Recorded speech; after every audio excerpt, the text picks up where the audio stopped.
Good morning friends.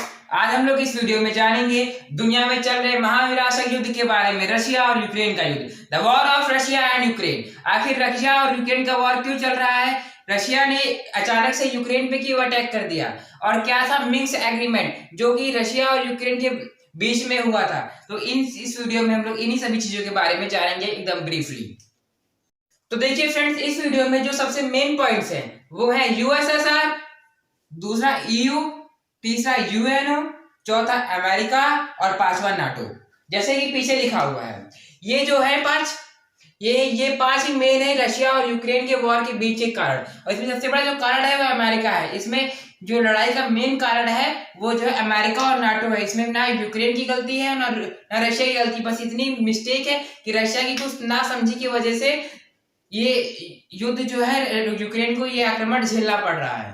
तो ये है रशिया और यूक्रेन युद्ध के बीच। सबसे पहले समझ लेते हैं यूएसएसआर की। यूएसएसआर क्या है? यूएसएसआर जो है ये यूक्रेन और रशिया के बीच का बहुत बड़ा पॉइंट है कि असल में यूएसएसआर क्या है। जब आपको रशिया और यूक्रेन का युद्ध तभी समझ में आएगा जब आप यूएसएसआर को जानेंगे। देखिए यूएसएसआर क्या है। यूएसएसआर एक गठबंधन है जो कि 10 से 15 देशों या इंग्लिश में इन कंट्रीज ने मिलकर बनाया था, जिसका नाम रखा था यूएसएसआर। यूएसएसआर का फुल फॉर्म होता है union of Soviet socialist republics, यानी कि union of Soviet socialist Republic. इसका मतलब है कि नियम का पालन करने वाले इंडिपेंडेंट लोगों का एक यूनियन, एक गठबंधन, उसे बोलते हैं यूएसएसआर। यूएसएसआर फुल फॉर्म है union of Soviet socialist republics. ये जो गठबंधन है ये 1917 से पहले का ये यूएसएसआर बनाया गया था। इसमें ये था कि जब भी हम पे कोई लड़ेगा, हम पे कोई आपत्ति आएगी तो ये पूरा यूएसएसआर एक साथ काम करेगा। अभी आपको आगे चल के वीडियो में समझ में आएगा। देखिए जो यूएसआर था मेनली यूएसएसआर में मेनली 15 कंट्रीज थी जो कि अभी अलग अलग इंडिपेंडेंस कंट्रीज में बढ़ गई हैं, जो कि पहले इंडिपेंडेंस नहीं घटी। जो रशिया था, यूक्रेन वगैरह, जॉर्जिया, आर्मेनिया, लैटविया, लिथुनिया, ये सब से एक थे। अब इसमें जो 15 कंट्रीज आती हैं, जैसे कि यहाँ पे ये इमेज में लिखा रखा है, इस इमेज में ये 15 कंट्रीज है। जैसे कि यहाँ पे आप देख रहे हो, ऊपर रशिया है, नीचे लिथुनिया, यूक्रेन, कजाकिस्तान वगैरह कंट्री है, ये सब आती है यूएसएसआर में। ये है यूएसआर। ये ऊपर ये अभी जो ऊपर का ये सीन आ रहा है, ये वाला जो ऊपर वाला इमेज है, ये करंट का इमेज है। करंट में क्या हो गया कि जो हमारा यूएसएसआर था, यूएसएसआर कुछ ऐसा था। ये जो पहले जो रशिया, लिथुनिया, यूक्रेन, इटोवा, ये जितने भी कजाकिस्तान वगैरह है, ये सारे पूरे एक यूएसएसआर में आते थे। आगे रेड इमेज आपको दिख रही है इस मैप पे। ये जितना आपको एरिया है ये पूरा ये आपको यूएसएसआर आता था। इसमें 15 कंट्रीज एक साथ थी, तब ये पूरा एक कंट्री था, पूरा एक कंट्री। जैसे कि अभी रशिया, यूक्रेन, लिथुनिया हो गया, आर्मेनिया हो गया, जॉर्जिया हो गया, मोल्डोवा हो गया, ये सारी जितने भी कंट्रीज थी ये पूरी आती थी इसमें, इस पूरे ग्रुप में। लेकिन क्या हुआ, कुछ पॉलिटिकल रीजंस की वजह से ये इन जो कंट्रीज है इनका विभाजन हो गया, एक दूसरे में बढ़ गई थी। उसके बाद ये इंडिपेंडेंट कंट्रीज हो गई यहाँ। तो देखिए ये है आपका यूएसआर। तो देखो 1917 से पहले क्या हुआ था। 1917 से पहले रशिया के यानी कि यूएसएसआर के एक राजा हुआ करते थे जिनका नाम था निकोलस जार। निकोलस जार के शासन में एक नया न्यू लीडर, गरीब परिवार से एक नया न्यू लीडर जन्मा, जिसका नाम था लेनिन, व्लादिमीर लेनिन थी। हम लोग को नॉर्मली क्लास 8 या 9 में हम लोग को हिस्ट्री में पढ़ा जाता था व्लादिमीर लेनिन। जब टीचर्स पढ़ाते तब समझ में नहीं आता था कि व्लादिमीर लेनिन है क्या, क्योंकि तब तो पूरी स्टोरी जो है घुमा फिरा के यूरोप की पढ़ा देते थे यहाँ। तो ये अब जब मैं यहाँ पे आया, मैंने इसे देखा तो यहाँ समझ में आया कि व्लादिमीर लेनिन वाला चैप्टर वो था क्या। तब तक मैं जब 8 में पढ़ा था मुझे समझ में नहीं आ रहा था व्लादिमीर लेनिन है क्या। तो ये व्लादिमीर लेनिन जो थे एक नए गरीब परिवार से उभरे हुए नेता थे। इन्होंने क्या किया, इन्होंने जनता को जागरूक किया, पढ़े लिखे लोगों को जागरूक किया और इकट्ठा किया, एक यूनियन बनाई। उस यूनियन ने फिर क्या किया, एक रिवॉल्यूशन ला दिया। उस रिवॉल्यूशन का नाम रखा गया रशियन रिवॉल्यूशन और अक्टूबर रिवॉल्यूशन। ये जैसे कि ये निकोलस जार है, वहां पे जो जैसे कि हमारे इंडिया में क्या होता है कि हम लोग जो राजा होता है, किंग होता है, उसे हम लोग राजा बोलते हैं, बादशाह जो भी बोलते हैं। लेकिन वहां पे क्या था, वहां पे राजा को उनकी लैंग्वेज में जार बोलते थे। नाम जो था निकोलस जार। वहां पे जो राजा होते थे वो सीरीज से बनते हैं, यानी कि जो पहली पीढ़ी का राजा होगा निकोलस 1, दूसरी पीढ़ी का राजा निकोलस 2, तीसरी पीढ़ी का राजा निकोलस 4, निकोलस जार 4, ऐसे कर करके वहां पे हम लोग के वहां जैसे कि राजा के नाम लिखे गया था, लेकिन वहां पे नाम नहीं, वहां पे काउंटिंग एक सीरियल वाइज लाया जाता था। तो ये हाँ ये थे 1917 से पहले ये निकोलस जार, इनका जब शासन था, इनके शासन में ये लेनिन जो थे वे एक गरीब परिवार के उभरे हुए नेता थे। इन्होंने एक रेवोल्यूशन खड़ा किया, गरीब गरीब लोगों को, समझदार लोगों को रेवोल्यूशन खड़ा किया। और इन्होंने क्या किया, उस रेवोल्यूशन की वजह से पूरे रशिया में यानी कि पूरे यूएसएसआर में एक रेवोल्यूशन आया। उस रेवोल्यूशन का नाम था, जो कि रेवोल्यूशन 1917 में आया था, यानी कि 1917 में आया था। उस रेवोल्यूशन का नाम था रशियन रेवोल्यूशन या अक्टूबर रेवोल्यूशन के नाम से वो जाना जाता है। रेवोल्यूशन बहुत फेमस रेवोल्यूशन है, छोटे बच्चों को भी पढ़ाया जाता है 9th या 10th क्लास के बच्चों में। ये चैप्टर भी एनसीईआरटी बुक्स में छपता है। लेनिन, व्लादिमीर लेनिन, ये सब बहुत बड़ा एक फैक्ट है। तो यहाँ पे हुआ क्या कि ये जो हमारे लेनिन थे, लेनिन ने रशियन रेवोल्यूशन ला दिया। इसकी वजह से क्या हुआ, ये जो निकोलस जार थे, इनका शासन वहीं से 1917 से ही खत्म हो गया। 1917 से ही निकोलस जार एकदम खत्म हो गया, फिनिश हो गए, बम से उड़ा दिए गए। बम से उड़ा देने का मतलब है कि इनका शासन पूरा फिनिश हो गया, कुछ नहीं बचा इनके पास। देन उसके बाद क्या हुआ कि जब 1970 से 1920 तक क्या हुआ, धीरे धीरे जब 1917 आया, निकोलस जार का जो शासन था वो हट गया। तब क्या हुआ कि निकोलस जार का शासन हट गया और ये जो यूएसएसआर फिर से खंडों में वितरित हो गया। लेकिन 1922 तक जो व्लादिमीर लेनिन थे, ये व्लादिमीर लेनिन ने क्या किया, 1922 में 1970 से 1922 तो आते आते सब कुछ फिर से जैसे पहले चल रहा था फिर वैसे ही कर लिया। लेकिन अब क्या हुआ, 1922 से और 1992 तक क्या हुआ, कुछ ऐसे पॉलिटिकल लीडर पैदा हो गए जो कि जनता के लिए पूरे हिटलर थे। कुछ पॉलिटिकल ऐसे आए सीरियल वाइज इनके बाद, व्लादिमीर लेनिन के बाद, जो कि एकदम पूरे के पूरे हिटलर हुए थे। फिर एक हिटलर के बाद दूसरा हिटलर, जैसे पॉलिटिशियन जो है जन्म ले रहे थे, नए नए पॉलिटिशियन, बहुत गंदे पॉलिटिशियन आ गए। आखिरी में एक पॉलिटिशियन आए थे, बहुत अच्छे थे। तो लेकिन तब जो वो आए थे, उन्होंने लागू कर दिया था कि हर एक व्यक्ति को अपना अधिकार, अपना हक, माने जो मन चाहे वो बोले, लाइक इंडिया के जैसे हर एक कोई इंडिपेंडेंट देती थी। तो उसकी वजह से कुछ ऐसे वहां पे रीजन थे, आप कुछ भी बोल सकते हो, ऐसे वो बन सकते थे, हालात बन गए थे कि वहां पे 1992 में क्या हुआ कि यूएसएसआर का विभाजन हो गया। यूएसएसआर का विभाजन किसमें हुआ, सीधी बात है, मैंने बताया यूएसएसआर 15 कंट्रीज में था, 15 स्टेट्स में था। तो यूएसएसआर का विभाजन 15 कंट्रीज में हुआ। कौन कौन सी कंट्रीज में हुआ, जैसे कि आप यहाँ पे देख रहे हो, यूएसएसआर में 15 कंट्रीज में लिथुआनिया था, यूक्रेन था, कजाकिस्तान था, जॉर्जिया था, आर्मेनिया था, मोल्डोवा था। तो ये सारी कंट्रीज, कुल 15 ऐसी कंट्रीज थी जिसमें रशिया भी शामिल था।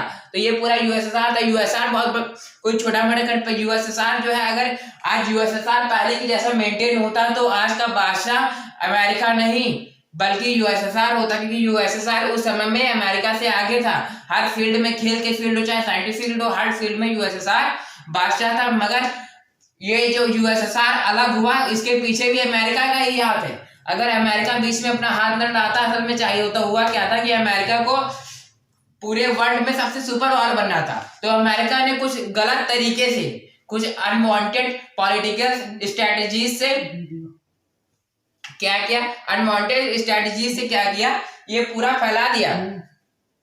ये अनवांटेड स्ट्रेटजी से पूरा सिस्टम अलग कर दिया उन्होंने। किया अमेरिका की कुछ अनवांटेड पॉलिटिकल स्ट्रेटजीज की वजह से पूरा का पूरा यूएसएसआर बिखर के रह गया। नहीं तो अगर आज यूएसएसआर एक होता, गठित होता, तो यूएसएसआर आज दुनिया के यानी कि अमेरिका, यानी कि रशिया, ये आर्मेनिया, यूक्रेन वगैरह जितनी कंट्री से ये आज दुनिया की सबसे पावरफुल नंबर 1 कंट्री होती। आज अमेरिका सबको अपनी धौस न दिखा रहा होता। आज जो भी हो रहा है सबके पीछे अमेरिका। आज अमेरिका अपने आप को दुनिया के सामने बहुत भला और नेक साबित करना चाहता, लेकिन ऐसा नहीं है। आज दुनिया में जो भी हो रहा है सब के सब सिर्फ और सिर्फ अमेरिका की वजह से हो रहा है। नहीं तो आज यूक्रेन में इतने सारे मासूम लोग ना मारे जाते, लोगों की जान जाना कोई ऐसा नॉर्मल नहीं कि जान चली जा रही है। आज लोगों को बोलना चाहिए, जवाब देना चाहिए, लेकिन क्या करें, मजबूर है, कर नहीं सकते। तो ये अमेरिका की वजह से क्या हुआ कि यूएसएसआर का विभाजन हो गया। अमेरिका विभाजन जो 15 कंट्रीज में हो गया, ठीक है। अब ये तो हो गया यूएसएसआर की। यूएसएसआर क्या है तो एक बार दोबारा शॉर्टली रिपीट कर लेते हैं। देखिए क्या हुआ, 1917 में एक वहां के राजा थे निकोलस जार होता है वहां पे, राजा को बोला जाता है जार। तो निकोलस जार थे। निकोलस जार ने इस शासन में एक नया गरीब पॉलिटिकल लीडर खड़ा हुआ जिसका नाम था व्लादिमीर लेनिन। व्लादिमीर लेनिन ने गरीब जनता यानी कि समझदार लोगों की एक यूनियन बनाई। उस यूनियन के माध्यम से पूरे यूएसएसआर में एक रेवोल्यूशन किया। उस रेवोल्यूशन का नाम रशियन रेवोल्यूशन या अक्टूबर रेवोल्यूशन पड़ा। ये रेवोल्यूशन बच्चों को भी पढ़ा जाता है, 10th या 9th 8th क्लास के बच्चों को एनसीईआरटी बुक्स में हम लोग के रिटर्न रहता है, लाइन वगैरह। ये बहुत इंपॉर्टेंट चैप्टर है, पॉइंट है। तो जब ऐसा हुआ तो 1917 में यूएसएसआर 17 से 20 तक यूएसएसआर बिखरा, लेकिन व्लादिमीर लेनिन ने सब कुछ 1920 तक एकदम बैलेंस रखा। लेकिन 1922 से 1992 तक क्या हुआ, इसके बीच में कुछ ऐसे पॉलिटिकल अनवांटेड लाइक हिटलर, जैसे का हिटलर था जर्मनी का हिटलर, सेम वैसे ही पॉलिटिकल लीडर्स आए और उन्होंने पूरा सिस्टम जो है पॉलिटिकल डिसीजन की वजह से पूरा सिस्टम बेकार हो गया। वहां के लोगों को एकदम, जैसे कि हमारे इंडिया में हमें ब्रिटिशर्स जो थे प्रताड़ित कर रहे थे, सेम वैसे वो लीडर वहां पे रशिया को लोगों को प्रताड़ित कर रहे थे। जैसे कि हमारे इंडिया में इतना बड़ा रेवोल्यूशन हुआ था, सेम उस तरीके से वो रेवोल्यूशन इंडिया में फॉर्म हुआ और पूरे यूएसएसआर को खंड खंड में वितरित कर दिया, यानी खंड खंड में डिवाइड कर दिया। तो ये है यूएसएसआर, जब डिवाइडेशन हो गया। अब देखो वो हुआ क्या, 1992 से 2014 यानी 1992 से 2014 तक सब कुछ ठीक ठाक एकदम बराबर चल रहा था। लेकिन 1992 से 2014 तक यूक्रेन और रशिया के बीच में बराबर चल रहा था। लेकिन हुआ क्या, 2014 में यूक्रेन ने कहा कि हम यूरोपियन यूनियन यानी कि यूरोपियन यूनियन ज्वाइन करना चाहते हैं, नाटो ज्वाइन करना चाहते हैं। जो व्यक्ति भी एक बार यूरोपियन यूनियन ज्वाइन कर ले वो नाटो का सदस्य बन जाता है। अब देखो सबसे पहले बात करते हैं कि नाटो क्या है। अब बात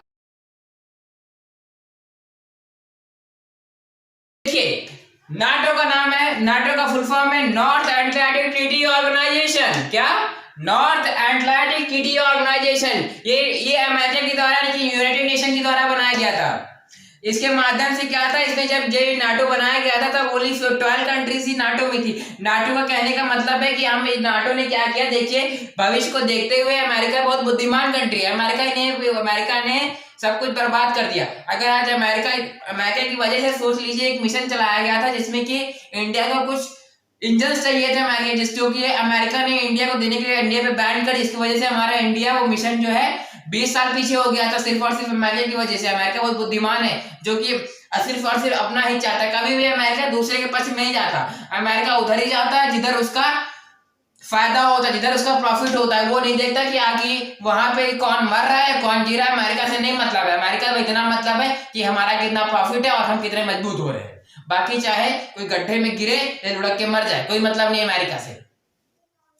तो नाटो का फुल फॉर्म होता है नॉर्थ अटलांटिक ट्रीटी ऑर्गेनाइजेशन। ये बनाया गया था इस वजह से कि नाटो में जितने भी लोग शामिल होंगे उनमें क्या होगा कि जिसमें एक ये था कि अगर नाटो में जितने भी लोग भी शामिल, फॉर एग्जांपल स्टार्टिंग में 12 कंट्री थी और अभी 30 कंट्री हो गई है बढ़ करके नाटो में। नाटो जब बनाया गया तो 12 कंट्रीज ने मिलकर के नाटो बनाया था। जैसे कि आप यहाँ देख रहे हो जितना भी ब्लू पार्ट है, ये जितना भी पूरा ब्लू पार्ट है ये नाटो का, ये जितनी भी कंट्रीज हैं ये पूरी नाटो के सदस्य हैं। नाटो एक महासभा है, जैसे कि हमारी इंडिया में कुछ सोशल महासभाएं, कुछ सोशल महासभाएं चलती, जैसे कि अवंतीबाई लोधी महासभा, ऐसी अखिल भारतीय लोधी महासभा, ऐसी बहुत सारी महासभाएं चलती है। तो उन्हीं महासभा के जैसे बहुत सारे ट्रस्ट चलते हैं, वैसे ही महासभाएं जिन्होंने बनाई, किन्होंने अपना हक अधिकार लड़ने के लिए अमेरिका ने इसलिए लड़ाया क्योंकि वो हमेशा के लिए हमेशा सुपर पावर बना रहे, उसके बराबर कोई ना है। क्योंकि आज रशिया जो है अमेरिका को बराबर की टक्कर दे रहा है, आज रशिया भी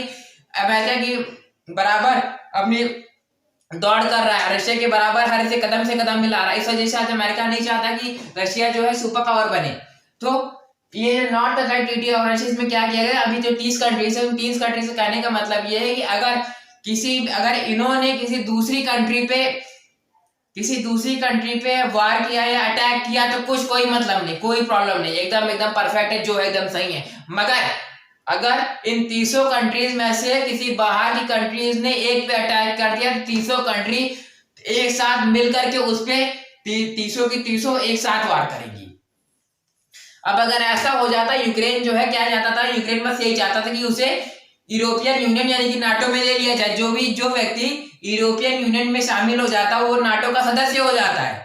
अब जो यूक्रेन था अगर वो यूरोपियन यूनियन में चला जाता तो कभी यूक्रेन और रशिया का वाद विवाद होता कभी रशिया और यूक्रेन का वाद विवाद होता तो फिर अगर रशिया उस पर हमला करता यूक्रेन के ऊपर, तो वो 300 के 300 यूक्रेन के रशिया को मारने के 300 के 300 मर जाती। अभी तो यूक्रेन थोड़ा ठीक है, लेकिन अगर अभी रशिया वार न करता तो रशिया जो है बाद में खून के आंसू होता। तो देखिए, सबसे पहले समझते हैं यूक्रेन का मैप। देखिए ये है यूक्रेन पूरा, ये आप देख रहे हो यूक्रेन है, इधर साइड में यूक्रेन है, उधर है आपका बचा हुआ रशिया, यानी कि ये समझ लीजिए कि ये है आपके व्लादिमीर पुतिन, जहाँ ये है रशिया के राष्ट्रपति, और ये है जेलेंस्की, व्लादिमीर जेलेंस्की, ये है यूक्रेन के राष्ट्रपति। 2014 में क्या हुआ कि जो हमारे यूक्रेन था, यूक्रेन की कोई दूसरे राष्ट्रपति थे, मैटर नहीं करता, मैं तो जरूर बता दिया। यूक्रेन ने कहा कि हम यूरोपियन यूनियन यानी कि नाटो ज्वाइन करना चाहते हैं। अब जब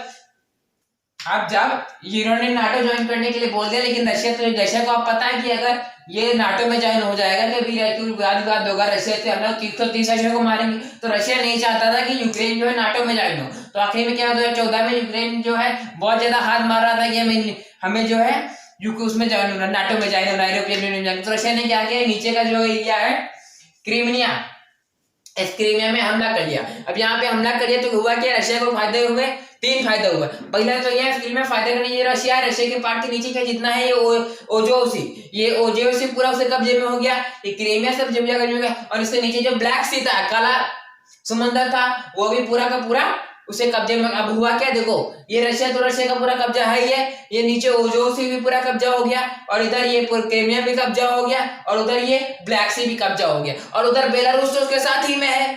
तो हुआ क्या, जो रशिया का जो यूक्रेन को घेरने का जो डायरेक्शंस है वो चारों तरफ से हो गया। रशिया ने क्या किया, यूक्रेन को इधर से भी घेर लिया, इधर से भी घेर लिया, इधर से भी घेर लिया, प्रेजेंट कंडीशन है। अब जो हो गया, तो तब 2014 में रशिया ने यूक्रेन को ठीक करने के लिए इधर क्रीमिया को झेल लिया, जिसकी वजह से ओजो सी और क्या कहते हैं ये ब्लैक सी, ये भी कवर में आ गया। तब एक 2014 में एक एग्रीमेंट साइन किया गया, जिस एग्रीमेंट का नाम था Minsk agreement, MINSK, Minsk agreement. ये एग्रीमेंट रशिया और यूक्रेन के बीच में साइन किया गया है, इस वास्ते कि रशिया ने यूक्रेन से कहा कि अब हम आपसे कोई लड़ाई नहीं करेंगे, हम आपसे एकदम शांति वार्ता करेंगे, हम आपसे व्यापार से एकदम शांत रहेंगे, हमसे कोई मतलब नहीं, दुनिया चाहे जो करे हमसे कोई मतलब नहीं, चाहे कोई मरे चाहे कटे, हम दोनों एक दूसरे में लड़ाई नहीं करेंगे।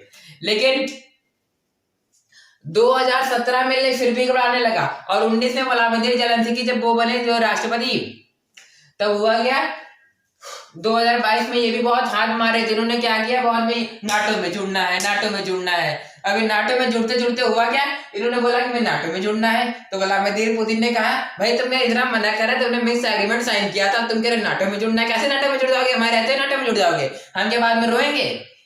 तो फिर अब हुआ क्या कि जब नाटो में जुड़ने के बोलने लगे तो एक यूनियन बनाई गई थी, UNO, यूनाइटेड नेशन ऑर्गेनाइजेशन, यानी कि यूनाइटेड नेशंस का एक ऑर्गेनाइजेशन, ये भी एक महासभा गठबंधन है कई कंट्रीज का। इस यूएनओ में कई कंट्रीज लाएगी। इसमें एक आर्टिकल नंबर 7 है। आर्टिकल नंबर 7 कहता है कि अगर किसी भी कंट्रीज के कोई भी स्टेट वो इंडिपेंडेंट होना चाहते हैं, और वो अगर किसी को लिख के दे दें कि हमें आपकी, दूसरे देश को लिख के दे दें कि हमें आपकी सैन्य मदद चाहिए, ये लोग हम पे आक्रमण कर हमें परेशान कर रहे हैं, तो कोई भी कंट्री इजीली जा करके उस स्टेट की जो भी इंडिपेंडेंट होना चाहता है उसकी मदद कर सकता है। अब हुआ क्या कि जब 2022 में जब उन्होंने क्या, जब व्लादिमीर पुतिन ने डायरेक्टली अभी तुरंत करंटली रशिया यूक्रेन पे हमला कर दिया, तो देखिए हुआ क्या कि अभी आप बहुत नाम आप बीच में सुन रहे होंगे, जब यूक्रेन वॉर चलने वाला था तब हुआ कि ये रशिया ने दो जो स्टेट है वो इंडिपेंडेंट नेशन नियुक्त कर दिए, घोषित कर दिए, ठीक है, अनाउंस कर दिए। तो कौन सा था, एक लुहांस्क का, एक डोनेत्स्क ऐसे कुछ था, उनको कब घोषित किया। तो हुआ क्या कि अब डायरेक्टली अगर वॉर करते तो यूएनओ क्या करता, यूएनओ यहाँ पे लड़ाई करने चला जाता। यूएनओ की यूनाइटेड नेशन ऑर्गेनाइजेशन जो कि बनाया गया था ताकि लड़ाई ना कर सके। अब इसमें हुआ कि जब ये रशिया ने यूक्रेन के 2 स्टेट या सिटी को, जो यूक्रेन की 2 सिटी लुहांस्क और डोनेत्स्क को वो कर दिया, क्या कहते हैं, इंडिपेंडेंट घोषित कर दिया, तो क्या किया लुहांस्क और इन दोनों ने रशिया को एक लिख के खिताब दे दिया, मुझे आपकी सैन्य मदद चाहिए, यूक्रेन हम पे अब वो कर रहा है, हम पे एकदम अनसोशल बिहेवियर कर रहा है, जो भी हो वहां पे जो भी कर रहा हो एज अ विश, आप खुद समझ सकते हैं। तो ये युग अब इन्होंने लिख के दे दिया रशिया को, तो रशिया ने क्या किया, इस पे जाकर के लुहांस वगैरह में जो इधर का इधर पूरा कब्जा कर लिया, उधर भी बेलारूस साथ ही में था, इधर क्रिमिया उसने पहले 2014 में कब्जा कर लिया, जाके पूरा अटैक करके खोल दिया उसके ऊपर, रशिया के ऊपर पूरा, यूक्रेन के ऊपर पूरा अटैक कर दिया। अब यूएनओ इसलिए नहीं बोला क्योंकि यूएनओ का सीधा मतलब है वो आर्टिकल नंबर 7 में लिखा है कि अगर कोई तो आप मदद कर सकते हो, तो लोग अब इसमें यूएनओ इसलिए बीच में नहीं आ पाया, यूएनओ ने अपने हथियार नहीं बेचे, अगर ये ना होता तो यूएनओ बीच में अपने हथियार बेच सकता था। लेकिन अब यहाँ पे क्या हुआ कि यूएनओ बोल रहा है लड़ाई कैसे कर दी, तो रशिया ने बोला मैंने लड़ाई क्या किया, मैंने आक्रमण किया क्या, ये तो स्पेशल मिलिट्री प्रोटेक्शन है जो कि मैंने लुहांस और इन दोनों सिटीज को दिया है, ये इंडिपेंडेंट नेशन है, तो इन्होंने मुझसे लिखित में मदद मांगी, तो भाई हमने इनको स्पेशल मिलिट्री प्रोटेक्शन दे दिया, मैंने उसी हाथे इन पे वार कर दिया। इसकी वजह से क्या हुआ कि यूएनओ बीच में नहीं पड़ पाया। देन यही है पूरा यूक्रेन और रशिया का क्राइसिस, पूरा इसी की वजह से यूक्रेन और रशिया में युद्ध छिड़ा हुआ है। रशिया नहीं चाहता कि किसी भी हाल में यूक्रेन जो है नाटो ज्वाइन करे, अगर वो नाटो ज्वाइन कर लेता है तो 30 ही कंट्रीज पूरी एक हो जाएंगी, और कभी यूक्रेन और रशिया का विवाद होता है तो अगर रशिया यूक्रेन पे वॉर करेगा जिसने अकेले किया, लेकिन वो यूक्रेन के साथ 300 कंट्री अकेले मिलकर के रशिया पे मर जाएंगी। अगर ऐसा होगा तो रशिया को आज वो अगर यूक्रेन रो रहा है तो कल रशिया को खून के आंसू रोने पड़ेंगे। इसी वजह से रशिया ने क्या किया, आज यूक्रेन पे युद्ध कर दिया। यही रीजन है कि यूक्रेन रशिया और यूक्रेन का युद्ध हुआ। Thank you friends, I hope आपको ये वीडियो अच्छे समझ में आ गया हो।